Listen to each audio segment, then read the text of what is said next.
It's March 20th, 2024, 21 years after your government attacked Iraq based on lies. Let's discuss the truth about war. Our world is lost in unnecessary fear and hurt. Our systems seem scientifically engineered to make you small, powerless, and always waiting for the next great leader who will fix the problems around us. Worse, we're witnessing neighbor versus neighbor while warfare breaks out around our family tables. But you have access to a spirit, a strength that enlarges and empowers you. Even better, you don't need to wait for the next big movement. You can heal the world. It's time for governance by grace. Welcome to Gracearchy with Jim Babka. On March 20th, 2003, a day I remember well, the Bush-Cheney administration launched an unprovoked war based on a false flag, a lie about nuclear weapons targeted at Americans by a Middle Eastern despot who might be so desperate he'd use terrorists to help him do it. No major American institution did a thing to dispel these lies. Let me say that even stronger and still accurately, every major American institution was either silent or promoted the lies being told by the Bush-Cheney team, who were busy cooking up and distorting the intelligence to get Americans, tenderized by 9/11, to crave the easiest and simplest war ever.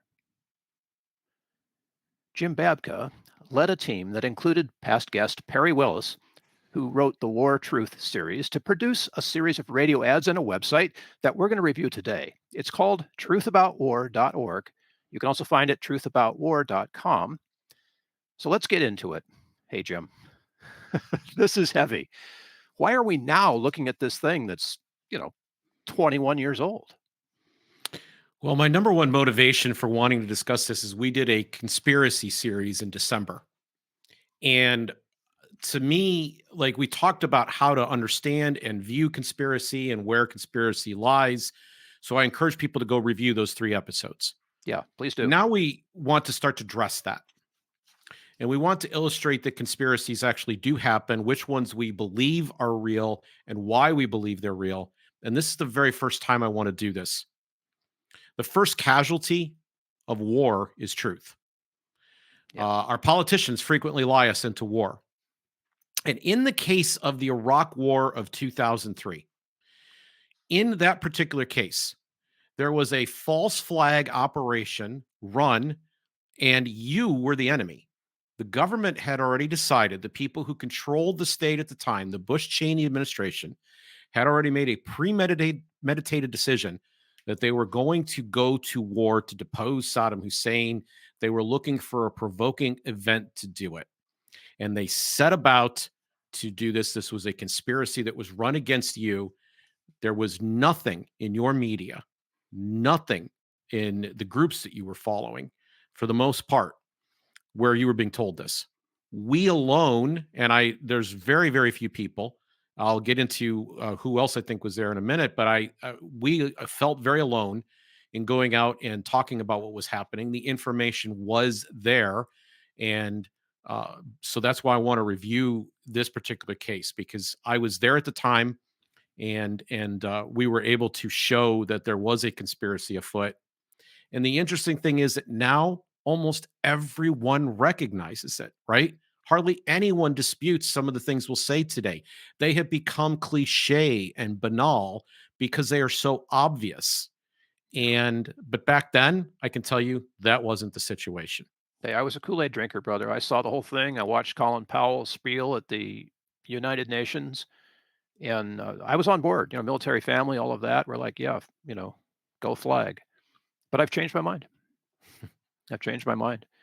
And this illustrates a point that we make here often on Gracearchy, right? Which is you have to be willing to be wrong, right, in order to learn something new. Yeah, and you need to stay open to that. So I view what we did at truthaboutwar.org as a perfect case of heuristic thinking. Now, this is what I mean by that. Heuristics are best guesses based on past experiences, right? Yeah. I have some understanding. I have a set of intellectual tools that I can look at something and assess what's happening. And here's the reason you need such a thing. You need such a thing because you don't have all of the information yet, and yet you are being compelled, often by fear, to make a decision now. Yep. It was the fear So thing all the way.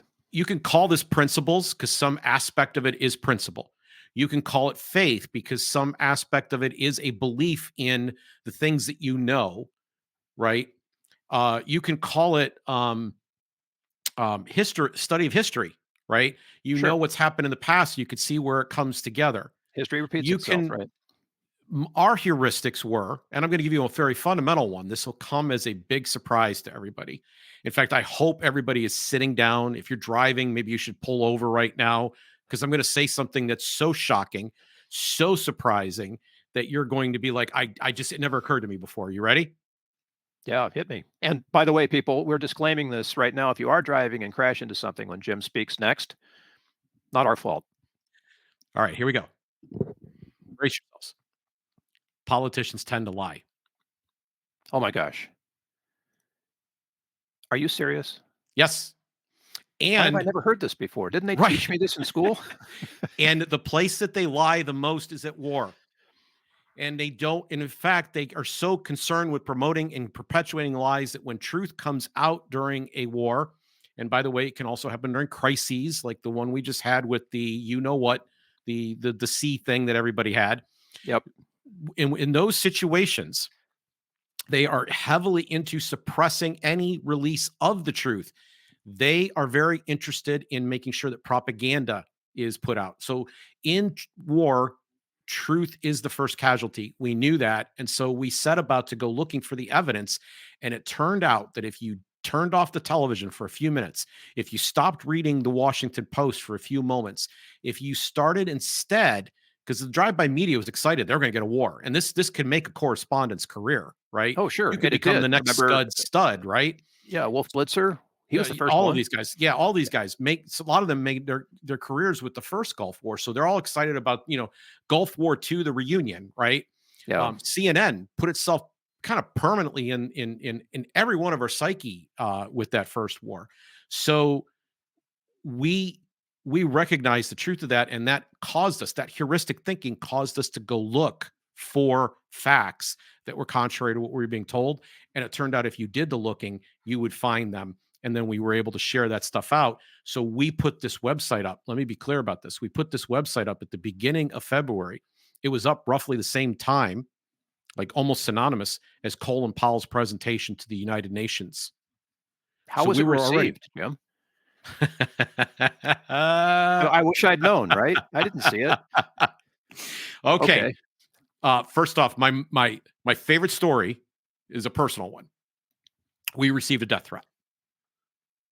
We got a written death threat, and we published that we had gotten this written death threat because we didn't know who had sent it to us. They'd mailed it to us with no return address on it.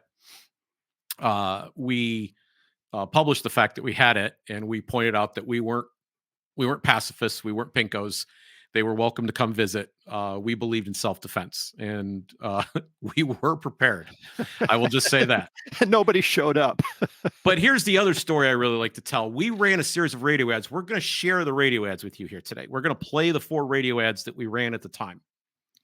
And we had a great radio station owner in West Virginia who ran the ads for the entire 6-7 week run that we had going. But we were a very limited means at the time, and we had to raise our money on a week by week basis. So we would raise the money, then go to a station, raise the money, then go to a station. And that's how we did it. So we got into one city per week outside of West Virginia. We got kicked out of every single city we were in except for those West Virginia stations. The person that was in West Virginia, his name was Jack. Jack was completely with us. He was a donor, later served on our board. Jack was completely down with us and told us how to go about buying and placing the ads, helped us with the doing of that. And we went to every city. And this included San Francisco. We were on in San Francisco opposing this war. And when we ran these ads, we got kicked out of San Francisco. We got kicked out of every single city we were in. We would come back and say, we want to do another week's run. And they would say, nope, we can't do a week with you. They were getting negative feedback from their listeners. Everything that we said in these ads, which will seem banal, it'll seem trite, like, oh, gee, everybody knows that, was not at the time. It was violently opposed. It was completely wrong. The country had been tenderized, as I like to put it, by 9/11. I want to tell For sure. a quick story, real quick short story. We had a few people that inspired us to make the site. So Harry Brown had written his biggest column ever, called "When Will We Learn?"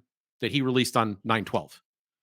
He questioned what had been done previously, and he got so much pushback because how dare you say any of this stuff when people just died yesterday? Um, Yeah. but he had been saying it was coming for years, and here it was, and it was because of our U.S. foreign policy that had happened. And so he expressed that he was continuously writing from September of 2001 until late 2002. He was writing about these issues again and again and again. He was doing multi-series articles on the websites that were publishing at the time, namely WorldNet Daily mostly, but other sites as well. And that "When Will We Learn" column was the most widely published piece he ever wrote, and as in terms of a column. He had best-selling books, but that was the biggest column. And we had also come across the work of supply side economist Jude Winniski, who's now also left us. Both Harry and Jude are no longer with us. And he was opposing this. There were others as well, but Jude's work had inspired me in particular. I was liking how he was approaching this. If you were to take the supply siders and you were to take neocons and you were to create a Venn diagram out of these people, there was a heavy overlap. So he was on the outside of that Venn diagram saying, he's one of these people who believe not just in cutting taxes, but also cutting spending, right? The whole plan required, the way you grew the economy was you cut the taxes first and then you cut the spending. And the cut the spending part never came with the supply side. Jude did that. And the last guy was Bill Olson, who is still alive. And I will be encouraging him to watch this episode so he can hear his name. He was our attorney at the time. And he was saying, you really ought to do something about this. And so we did. And so that was how we got started doing this. And we had a great team of people helping us to do this. This is the website that I'm proudest of in all the time that I've been working. And it's 2003. It's the beginning of 2003. And it's frozen in time for people to go back and look for themselves. And Jeff Braun helped us come up with the design, including the thing that we say at the very top, which I'm not going to say out loud. Go look at the site. I stand by what we said and did there. So go check out truthaboutwar.com. Got it. All right. You wanted me Now, to set the stage, right? Yeah. Take us up to Colin Powell. So Colin Powell goes and he gives a speech at the UN. It was nationally televised. It was carried on the news networks. It was carried on the regular networks. It's what everybody was watching. There are a few times in history where everybody's got their TVs turned on. The most previous recent time that everybody had done that was OJ's verdict. And this was the next time that happened. Everybody is tuned in to hear Colin Powell's presentation. The whole country was caught up in what this debate was going to be. And he laid out a case that included photographic imagery showing that they had weapons of mass destruction. They had a weapons of mass destruction program that was well underway. He used satellite imagery. He used photographs. He used data that they had from intelligence reports. He revealed intelligence that had not previously been revealed about connections. This included an incredibly tenuous connection between Saddam Hussein and terrorism. We may get into that during the course of this episode. But he laid that all out, and it seemed very compelling. Now, I want to say, again, all this seems ubiquitous. Everybody gets it. All right, they lied. Well, even Colin Powell, before he died, admitted that he was misled, that he did something against his conscience at the time, and that he regretted this moment. That was probably the most famous moment of his life, but he lived to regret it. And the second thing I would like to point out to set the stage for context was that they wanted to convince you that the Saddam Hussein did have nuclear weapons and that he intended to use them against the United States. And in October of 2022, George W. Bush stood up and gave a speech where he suggested that a rather small amount of highly enriched uranium could be used to make a bomb that would show up. In fact, I want to share with you the exact quote. This went viral in the terms of that time. If the Iraq regime is able to produce buy or steal an amount of highly enriched uranium a little larger than a single softball. You could have a nuclear weapon in less than a year. Facing clear evidence of peril, we cannot wait for the final proof, the smoking gun, that could come in the form of a mushroom cloud. Here, Bill, the picture was clear. We were facing an existential crisis. We could have an American city blown up by this Muslim despot. So the first ad that ran back in the day in 2003 was an ad called Doubts. And we're going to play it for you next. It uncovers some of the factual issues that were wrong with the lead up to the Gulf War. I believe in the Constitution and the rule of law. So after the terrorist attacks, I was glad we had someone like George Bush in the White House. And when I heard he was going to go after Saddam Hussein, I thought, it's about time. But I'm beginning to have my doubts. I recently discovered a new website called truthaboutwar.com where I learned some surprising things. I learned Saddam Hussein has no nuclear weapons right now. Iraq's weapons program was dismantled after the first Gulf War. I learned Saddam Hussein has no clear ties to Osama bin Laden or al-Qaeda. In fact, Hussein and bin Laden have been enemies for years. And at truthaboutwar.com, I was reminded that the Constitution requires the president to get approval, a declaration of war, before he launches an attack. But President Bush has never sought any such declaration. Learn the truth. Visit truthaboutwar.com. Okay, Jim, let's talk about this ad because there were no weapons of mass destruction, right? Yeah, let's start with that. I want to make a major point. Saddam Hussein had no nuclear weapons. So Iraq's weapons program was dismantled by the first Gulf War. There had been a war in 1991 with George H.W. Bush as president. And during that war, they had begun to, they really weakened tremendously Saddam Hussein and gained access to all of his weapons programs. It was part of the peace treaty or deal. He stayed in power, but they continued to have access to his programs, and they dismantled it completely, just completely. Yeah, whatever it was. And they went in and they dismantled all weapons of mass destruction. Now, there's an interesting little thing that happened right before they decided they were going to go into Iraq. They changed the definition of what a weapon of mass destruction was. I remember this. All of a sudden, they included chemical and biological weapons. Yeah, so this is similar to what happened before the the C thing that everybody had. They changed the definition of people who did not want to take the shot. You were an anti-V, right? Mm-hmm. So they changed the definition of that right before that happened too. They redefined that word. Well, in this case, they redefined weapons of mass destruction and not just merely be nuclear. They opened it up to include biological and chemical that could be put on some kind of delivery system. Sure. Okay. Suitcase bombs, Right. We didn't have drones, but, dropped from an airplane, that kind of thing. So we went, this was the claim that I was the most scared to make, it was our biggest claim. And nobody could believe us at the time because the intelligence reports, Colin Powell's presentation, the things that the president was saying, all of this led up to a belief, the way the media was portraying this, that there was just it was gospel truth that Saddam had these programs. And when it came to the chemical weapons, they could say, well, he'd already used them in a war. That's how we knew he had them. Well, the truth of the matter is the reason that we knew that he had them wasn't necessarily the use of them in his war. It was more so the fact that our government had given him those weapons. So the chemical weapons, they had come from the United States.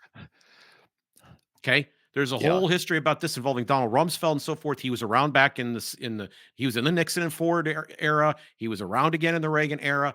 And he is around again in the second Bush administration. He takes the first Bush administration off, but he's around. He pops up at various times. So this was back when they were setting up Saddam Hussein in the first place. Yeah. Our government was on his side in a war started in 1979. Jimmy Carter had encouraged it. It ran through most of the 80s between Iraq and Iran. And Iraq did use chemical weapons in that war. The ones There's that no we way. made and sent them. Yeah. Now, it's interesting because I want to talk about two things, two ways that we knew that all of this was completely baloney. Okay. First thing I want to say is the president, in the statement that I read earlier, suggested that a softball size amount of highly enriched uranium was all it was going to take. This may sound to you like it's a small amount of highly enriched uranium. It's way more than you can carry. Okay. It's heavy and it takes a lot to get it made. So, highly enriched uranium is a process. We won't go through the science of it today, but to get to a softball size amount is not insignificant.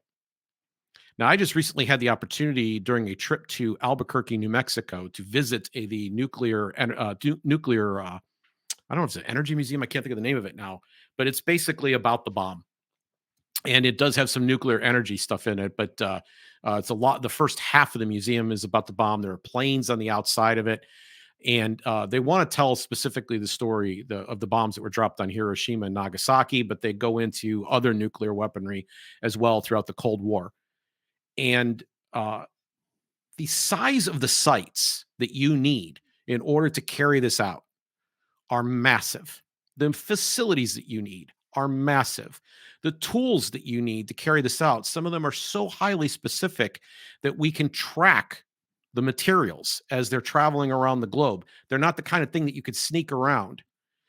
And our weapons inspectors had been everywhere that they had asked. Scott Ritter went on CNN International, not CNN Domestic, I want to point out, CNN International, and spoke to Fionnuala Sweeney, who is somebody that nobody knows the name here because she was on CNN International.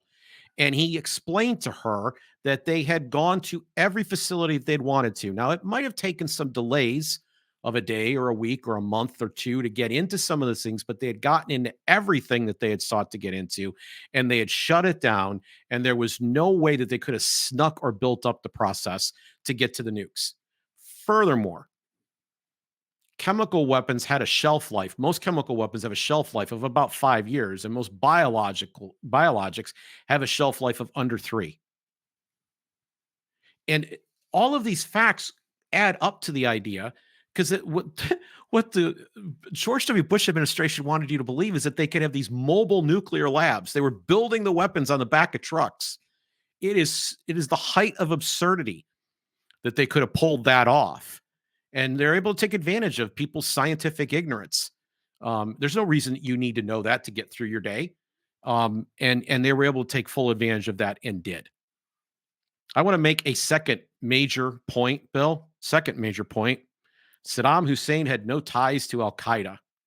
Now, how in the world? I mean, is it, and you said the word ignorance, so I'll use it. Is it just because we weren't aware of these things, Jim? Well, we couldn't have been. We couldn't have been. And honestly, most of the people, so, hostages are taken in Iran, right? Very shortly thereafter, there's a popular song on the radio, Bomb, Bomb, Bomb, Bomb, Bomb, Iran, to the tune of Barbara Ann by the Beach Boys, right? And everybody's on board because they think this comes completely out of the blue.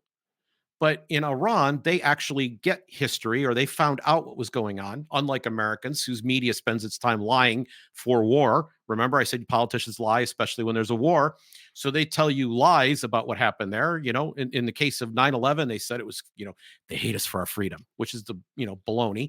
And then they tell you the same in Iran. They told you it was because they hate Americans. They have just a hatred of Americans. Well, no, that wasn't it at all. A coup in the early 1950s had been run out of that very same embassy by our CIA to overthrow the democratic government of Iran. And the Shah who took over ends up being a guy who arrests people in the middle of the night, disappears some of them, tortures others, and suppressed the religious expression, and because he was trying to secularize the society. So they turned to a religious leader named the Ayatollah, and he was in exile. And long story short, he comes back to power. And this is part of the reemergence of of that power, a much more radical approach than they would have otherwise chosen if they'd been allowed to democratically evolve without our intervention. A So theocracy, essentially, right?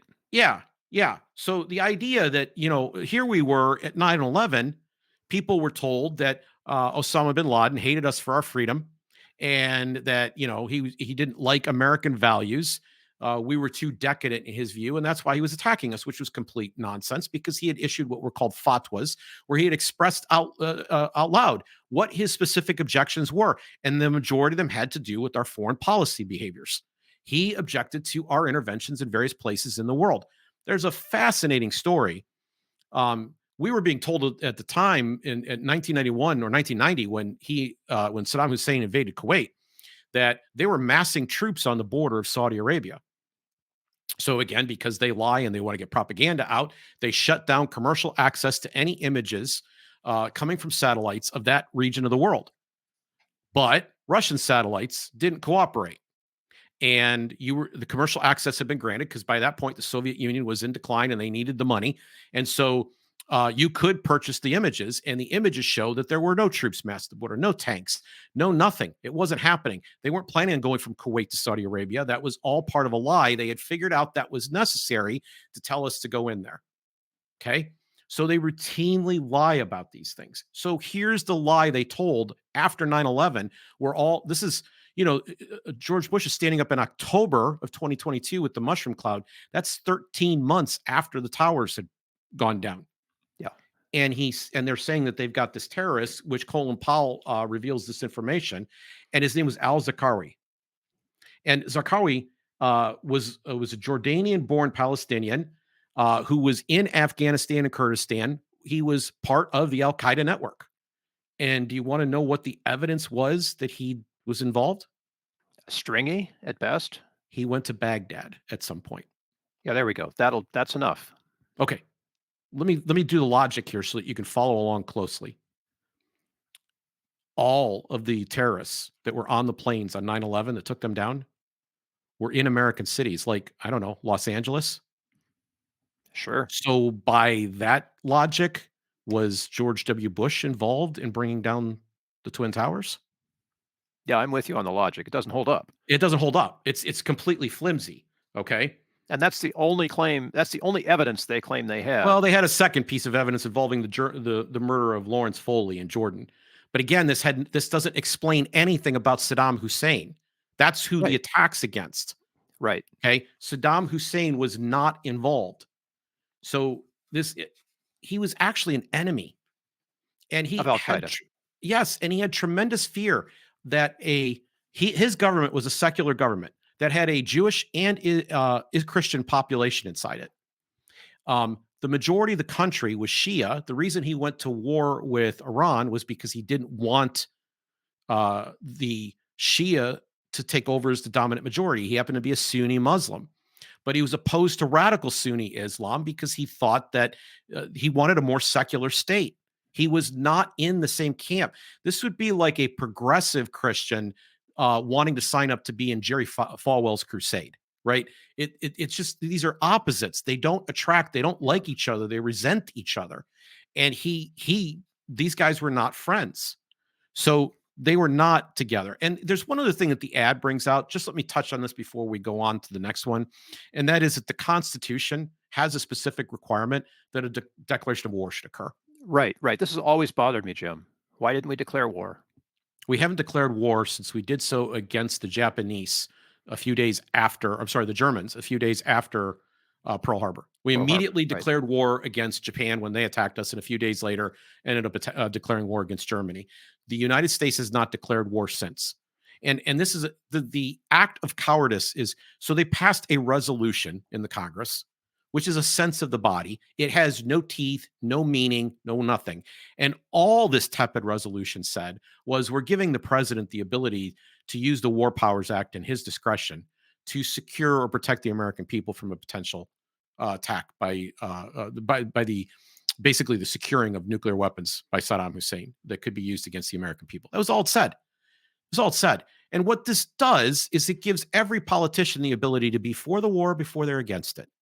This is, let me say that again. They could be for the war before they're against it. If it's going well, they were there. They voted for the resolution. We voted. If they don't like it, well, I didn't approve this war. We gave this to the president to handle. And they actually believed that this gave them plausible deniability. Their nominee, John Kerry, was for the war before he was running against George W. Bush in the general election, at which point he started to reconsider whether he really was for it. And he couldn't decide for sure yet because the war wasn't completely unpopular yet. And everybody still didn't know quite yet that the weapons of mass destruction thing had been a lie. There was still some reason to maybe suspect that they're going to find the weapons eventually, but even though they hadn't been able to find them. So he didn't know for sure that he was against it, but he was hinting he might be against it. Well, right? Swift boating him took care of the clarity in that case. Well, yeah, that's another story for another day. Exactly. So I just want to say a constitutional authorization for war would say, we have a war. These are the reasons we're having this war, and it won't be settled until the following things are true. And it means that the president, who has the responsibility to be commander in chief and carry out the war, is not the king. He doesn't get to decide when the war ends. He doesn't decide to set the terms of the war. It means the people's representatives are involved, and they have abdicated this responsibility now for 80 years. All right. Okay, let's do the next ad. So, what do you think about this war with Iraq? Frankly, I don't trust the Bush administration. They're the same people who lied to us about the last Gulf War. They lied to us? Oh, yeah. They acted like it was this big surprise when Iraq invaded Kuwait, remember? The fact is, our government knew Saddam's plans well in advance, and they did nothing to stop him. Where'd you hear that? It's all documented on this website, truthaboutwar.com. And that's not all. Remember when we were told that Iraqi troops were about to invade Saudi Arabia? Another lie. You can read all about it at truthaboutwar.com. But that was 10 years ago. What makes you think Bush isn't telling the truth now? Get this. In his new book, White House insider David Frum reveals that Bush had plans to oust Saddam long before 9/11 ever happened. You mean Bush is just using 9/11 as an excuse? But why? Want the facts? Check out truthaboutwar.com. Truthaboutwar.com. I will. So the first Bush administration knew we were going to attack, that knew Saddam was going to attack Kuwait? Yes. So this is actually really a super important point. And for us, it was the beginning of knowing that this event that we were looking at was a lie because the first one had been lied about. And it was actually reported initially. This news was available and then it disappeared. And then after the war, it started to come out in a series of articles and books. Now, this is the first Gulf War with George Herbert Walker Bush at the helm, or Bush Sr., as we repeatedly referred to him to keep the distinction clear. Saddam Hussein had three concerns with Kuwait. There was a border dispute that dated back to how Britain had drawn the lines after World War I. Second, Kuwait was allegedly slant drilling into the Iraqi oil fields and stealing the oil that way. So they were working along their border at an angle with their drills, allegedly. It seems odd to us. I have a hard time even now believing it. And three, Kuwait was violating its OPEC production agreements in order to drive down the price of oil and bankrupt Iraq. Now, a little context is necessary here. I had already mentioned that there was a war going on between Iraq and Iran. Sure. And Kuwait was one of a handful of countries who had provided aid to Iraq, but the majority of their aid took the form of generous loans. But now the loan prices had come due, and Iraq was basically harmed pretty bad by the war. Didn't go well. It didn't go well for either side. And Iraq was economically pretty badly harmed by the experience. And so now they're in a position where they have to repay these loans, and Kuwait is insisting that they do. And then Kuwait is overproducing oil supply and demand that was driving down the price, and Iraq needed the price to stay high. And then they have these historical antagonisms, including this alleged slant drilling that were kind of piled on top of it. But this third reason was the real driving motivation between them. So Saddam Hussein goes to the State Department. He goes to the Iraqi ambassador, the U.S. ambassador to Iraq. Her name was April Glaspie. And he says to her, we're going to settle this one way or another. And she's like, well, we would prefer, this is really not our business. She issues a statement to him that she says comes directly from her boss, who was James Baker, who was the Secretary of State and a very, very, very, very, very close confidant to the president, one of his best friends. She says, quote, "We have no opinion on your Arab-Arab conflicts, such as your dispute with Kuwait. Secretary Baker has directed me to emphasize the instruction first given to Iraq in the 1960s that the Kuwait issue is not associated with America." Now, she goes on to add in her response to him, "We hope that you can solve this problem using any suitable methods via Klibi or via President Mubarak. All that we hope is that these are solved quickly." Now, there was supposed to be a meeting between the emir and of Kuwait and Saddam Hussein late that summer of 1990. The emir was a no-show, an unannounced no-show, which was a huge snub. And so the die was cast and Saddam had attacked. So he's thinking that our State Department has given him his blessing. He can go in and do it. Because we said we don't care what you do, basically. Exactly. Now that's the State Department. Secretary of Defense Dick Cheney. Sound familiar? He was Secretary of Defense at the time. Had already told their military side in Iraq, in Kuwait. He'd already told the military side in Kuwait, we got your back. If Saddam Hussein comes rolling down across your border for any reason, we got your back. So the emir knew he didn't have to show up. The emir knew he didn't have to negotiate. The emir knew he didn't have to get along. He knew that he had us in his corner. And Saddam says, well, I can't attack because I've got the United States blessing. I've got their approval. He was snookered. Yes. And the line that Perry wrote that made me smile was something to the effect of, "It's not surprising in a government this size that the right hand doesn't know the left hand was doing, especially when you have a dozen left hands." Right? So was this an innocent mistake? I mean, as he implied in the writing, or was it something more sinister? And it's bothersome that we gave him the green light and essentially empowered him. We had given him weapons. We had been his ally. He was coming to us thinking, I've got a friend, and I'm asking my friend for permission to go take this action. And then our government turns on him. Big time. Okay. And in the mix of all of this is we also knew, and I covered it in the previous segment, that they were never going to invade Saudi Arabia. That was another big lie that we were very tuned into, right? Okay, so they tell a similar lie.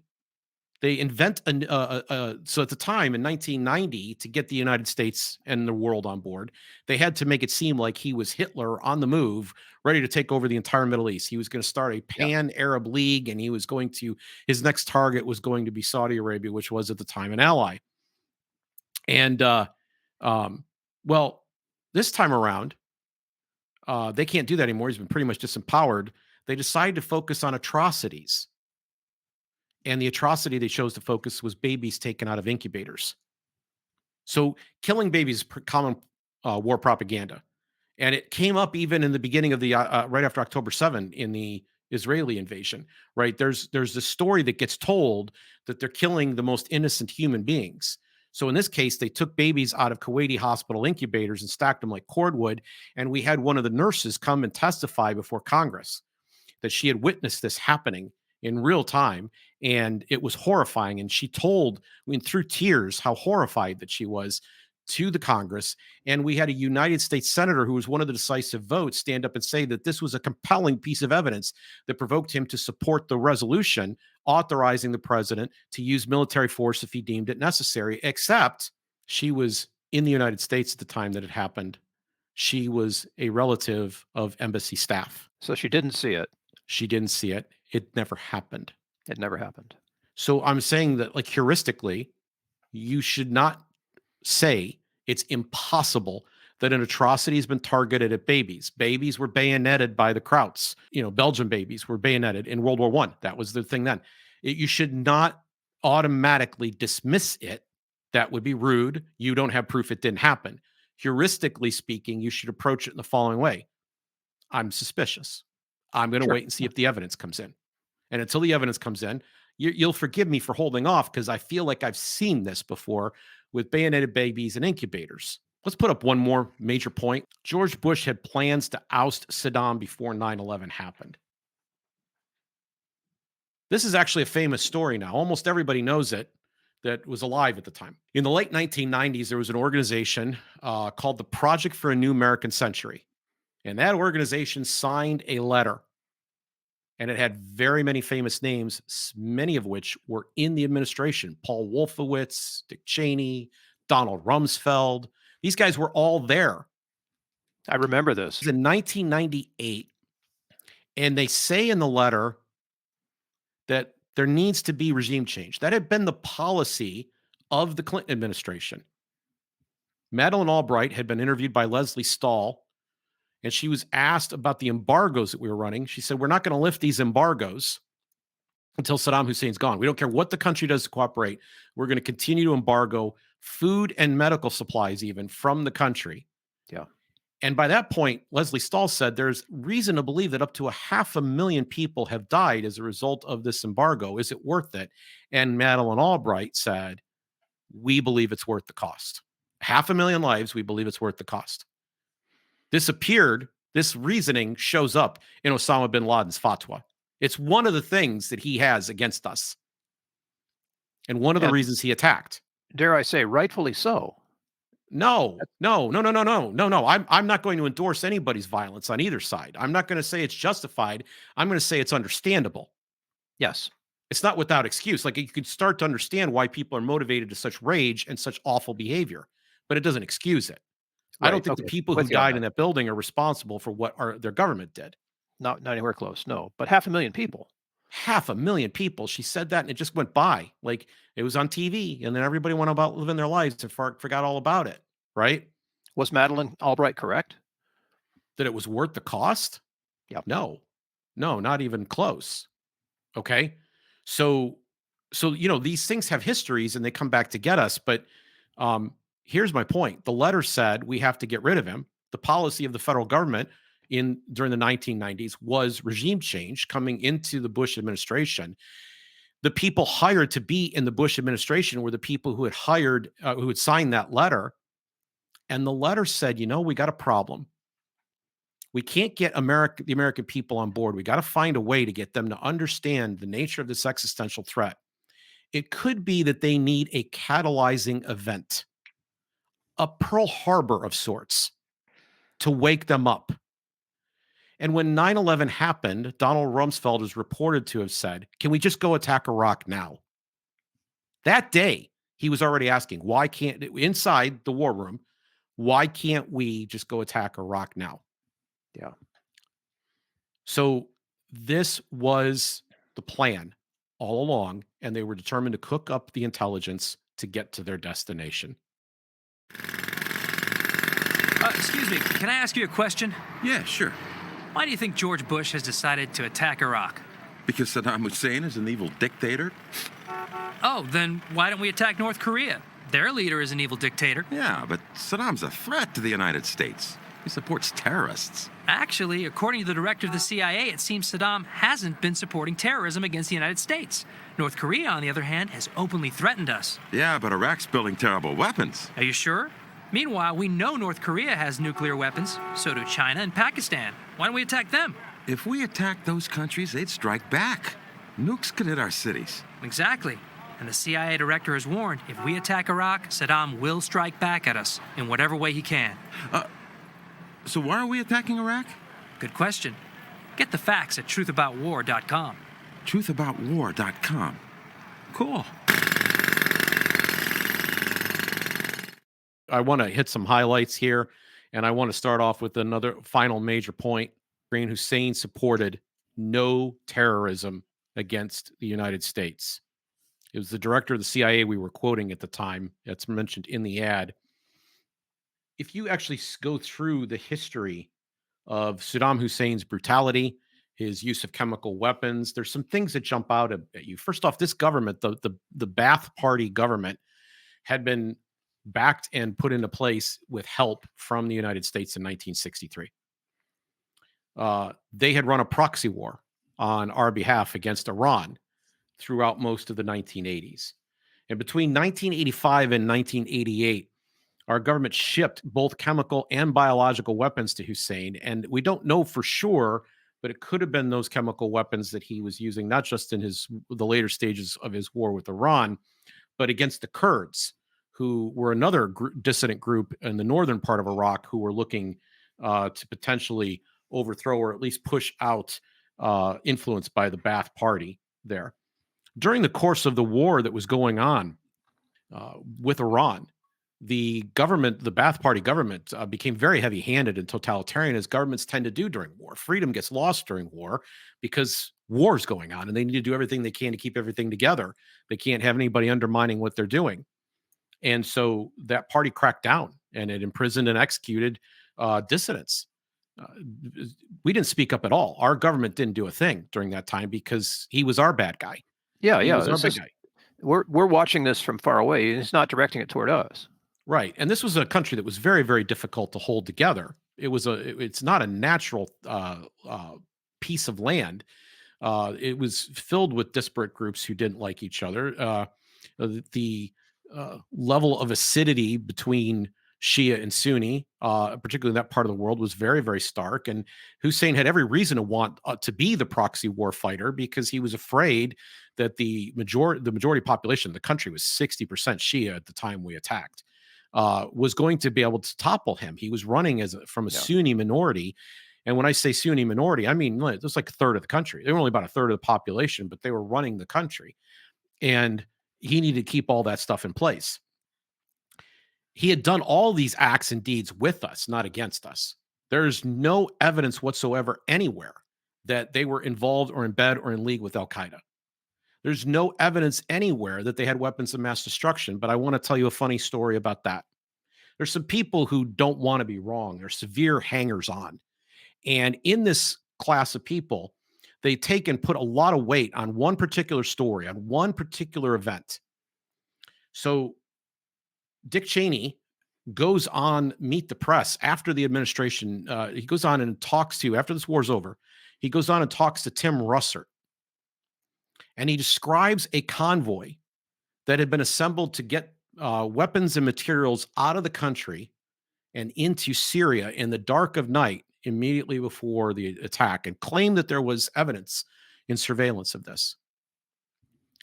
The source of that story was, he reported it from, I believe, the New York Times at the time. It appeared in the New York Times. He's like, well, Tim, the New York Times said there's intelligence on this. Well, how did the New York Times get this? One of his aides? There actually was no intelligence.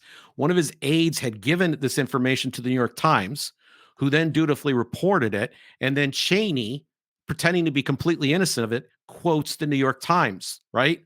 It's a dog that chases its own tail. Yeah. And there are people to this day that go, well, they snuck the weapons out right beforehand. I was nervous when we launched this site that, like the police officer, dirty police officer who plants the gun at the scene after he shot somebody, right? Oh, I got shot at. He plants a gun there, and that's supposed to cover the story. I thought they were going to find a way to plant the weapon. It turns out it's really, really hard to move nuclear materials around. It's a huge, big, hairy deal. There was a whole thing about aluminum tubes that was in the news involving the revealing of a spy because her husband had revealed his role in preventing the sale or movement of this particular tool or this particular ingredient in the nuclear weapons program. They couldn't sneak the weapon back in. So they make up a story afterwards, and there are people, I've run into them over the years, who hang on to the story as if it's the gospel. Oh yeah, he had weapons of mass destruction. Right. You saw Colin Powell's presentation. Will you explain to them, like we did here and like we do at truthaboutwar.org, in more detail, what was wrong with that presentation? And then they'll fall back on, well, they snuck them out right beforehand. And the flimsiest of evidence, this is one solitary television interview based on one solitary New York Times piece, based on one invented piece of intelligence coming from one of the vice president's staff. That's it. That's all we've got. That's all we've got. That's how big a lie this was. It's a false flag that was run on you, and we bring it up because conspiracies happen. This conspiracy happened right in front of you, and everyone got in on the game. At this point, we're nowhere near the war on terror, are we? No, we are in the war on terror. It started with 9/11. Okay, so we are in the war on terror. Right, and they were... They're trying to loop this in. They're like it's trying part- to give you the impression that these things are connected together because they knew the people were mad about it. They're using the Project for a New American Century formula. It says there's a catalyzing event of 9/11, and now the next thing that could happen is another one of these Muslims could end up detonating a nuclear bomb in our city. I got you. But what Saddam's doing is not related at all to this. No. We're just co-opting what looks like it could be one thing and making it into something else. Yeah, the weapons inspectors were unanimous. They had done a thorough job, and they'd reported back to the UN, and they'd reported back to our government. They were all convinced. Scott Ritter was the loudest voice, but Hans Blix at the time was saying this wasn't true. And the French were aware that this lie was going on. So there's an American congressman, he's now deceased. His name is Walter Jones, who got so exercised by the fact that the French were opposing us that he went to the cafeteria of the Congress, and I'm not making this up, and they renamed the French fries Freedom Fries there. Because, how dare the French not want to be so opposed to our security? We're going to war with Saddam Hussein. Now, I got to give Walter Jones a ton of credit because Walter Jones ended up becoming one of the most anti-war congressmen. When he found out that he had been lied to, he was embarrassed. Now, he should have been embarrassed already, but he was embarrassed and began doing everything he could to call this government to account, to get an end on the war on terror, to begin protecting civil liberties. He signed on to amicus briefs and lawsuits. He introduced legislation in the Congress. He began becoming a very, very big opponent of war and this convenience. He was very upset that he had been hoodwinked by all of this. Let's do the last ad. It's called Cost. The question is, what'll we really win by going to war with Iraq? And what'll it cost us? They say $100 billion. Or more. Countless lives lost. Innocent women and children. American soldiers wounded. Dead. But the costs of war are never paid in full on the battlefield. Only later do we discover all the hidden expenses. Years of budget deficits. Endless occupation duty for our troops. More hatred directed against Americans. More terrorist attacks. More war. And worst of all, once it's over, we often learn the politicians lied to us to gain our support in the first place. Years from now, will we be better off for bringing another war to the Middle East, a region that so desperately needs peace? Or will our children and grandchildren still be making payments on the second Gulf War? Learn the true cost of another war with Iraq at truthaboutwar.com. That's truthaboutwar.com. Those ads were professionally produced with Hollywood actors by Kristen Overn. So I'm really pleased with how they turned out. I thought we did a good job of getting our message out and speaking to people in their language. I agree. There's something about them that reaches me, Jim. Like I've gone through that whole period now, but the ads still come back to me like in a kind of a nostalgic way that reminds me how far off base I was 20 years ago, Well, you don't have to stay far off base. And I just, there's one point to be made about the ad that we just played, which is that the costs keep mounting. Yeah. So after the first Gulf War, the lies that were told, and there was more than one lie that was told that, and the embargoes and different stuff, they directly influenced Osama bin Laden. And George W. Bush took over at a time when the year before, where the budget was balanced for the first time in a long time. Now it was, balanced over in paper, and they were using Social Security funds to mix in with it. So it's not a perfect story, but the point is the deficits started after 9/11.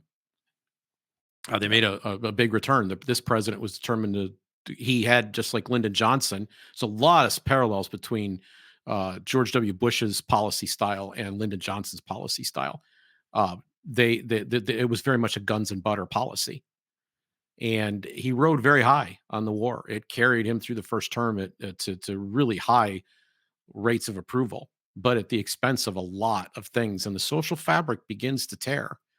And the seeds are being sown for a financial crisis and continuing and expanding deficits and debt that has gotten worse and worse with each passing time. The Bush administration was a disaster. It might have been one of the 2 or 3 worst administrations that we had. since Woodrow Wilson. I thought it ranked right up there at the time. George W. Bush was an awful president. It's funny because so many people there was almost been a resurrection of George W. Bush's reputation because so many people are anti-Trump, right? Right. It's not deserved. He should have finished his time in life out serving for war crimes in jail. I mean, he took the nation back into fiscal irresponsibility that was pretty severe. It's just a bad time in a lot of ways. He took a piece and he ended it. We ended an era that the Cold War was only over for about 10 years. He helped usher in the war on terror, which we still live with to this day, and all the surveillance state and a brand new cabinet agency. It just goes on and on. So we continue to pay the prices of this war. Yeah, and not the least of them are personal for people who, like me, have either have been themselves in military conflict or a military veteran, the families or friends of one, or if you have a family member serving right now. And my son is serving because of 9/11. He's very clear about that. That's why he joined the Marines. Yeah, and you've also worked with veterans who've come back from the battlefields. Oh yeah, from post 9/11 and from Vietnam, and the cost to the United States social fabric on this is huge. It's Contributes just immeasurable. contributes to the homelessness problem, and they're not adequately cared for by the Veterans Administration. The projects and services available to them are just not up to this, and these are permanently damaged human beings. Yep. I mean, things are moving, but they're moving at the speed of the government. We finally got the VA to accept Agent Orange. Remember that from Vietnam as a factor in service, a way of being able to assess one's service-connected disabilities, they're called. We got burn pits at the same time, so everyone who was exposed to burn pits over in the desert has a way of being able to claim a service-connected disability related to that. But it doesn't change the fact that you come back injured, and No. not just physically, but the moral injuries that are associated with these wars or whatever we're going to call it, conflicts, continue right on up to Ukraine, where we've got guys jumping on planes to go fight against Russia in Ukraine because they know it's the right thing to do. There's remarkable patriotism here, Jim, but the cost of that patriotism is huge for us right now.